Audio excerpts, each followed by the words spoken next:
This is Reuters. I'm Rhonda Schaffler. The annual tour of Midwestern corn and soybean fields, organized by the newsletter Pro Farmer, has wrapped up for the week. Pro Farmer will forecast U.S. corn and bean production later today based on data and observations from crop scouts. Our Reuters correspondents accompanied crop scouts throughout the Midwest. Mark Weinraub was on the eastern leg of the tour, covering Ohio, Indiana, Illinois, and Iowa.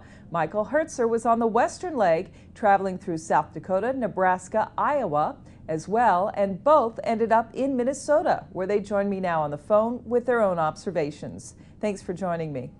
Thank you. Thank you. Mark, let me start with you. What were some of the comments you heard from the various crop scouts about both corn and bean yields? Well, I started in Ohio, as you mentioned, and what we noticed was the further west we went, the better things looked. It started out a little bit dry in Ohio, but the moisture conditions improved as we moved through Indiana and Illinois, and things really got better once we crossed Indiana. Those were definitely the best corn and soybean crops that I saw. With the possible exception in Indiana, although the moisture conditions were great, we did see large stretches that were damaged by hail. We saw some few fields completely damaged.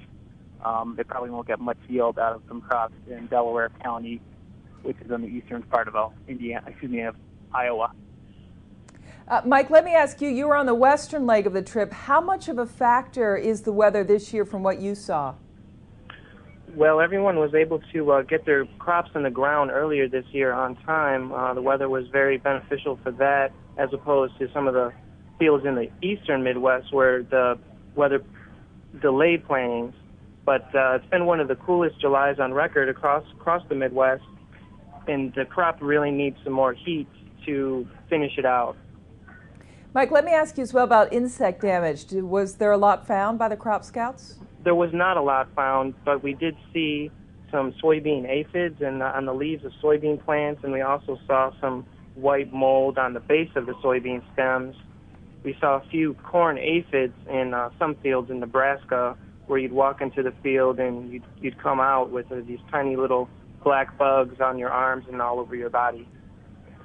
Mark, now let me go back over to you. The USDA, we know, has already forecast the farmers will produce the largest ever soybean crop and the second largest ever corn crop this fall.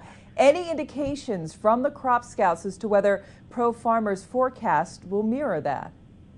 Well, the potential is definitely out there, but some crops are a little bit behind in terms of maturity. That's due to some rainy conditions we had in the spring that pushed back planting in places like Illinois and Indiana. So the key is really going to be how long the growing season lasts. If we get an early frost, that could really lower production a little bit. But if conditions remain normal, if we had a good finish and the heat that Mike's talking about, then I think we're in for a pretty good-sized crop. Our thanks to Reuters correspondents Mark Weinraub and Mike Hertzer.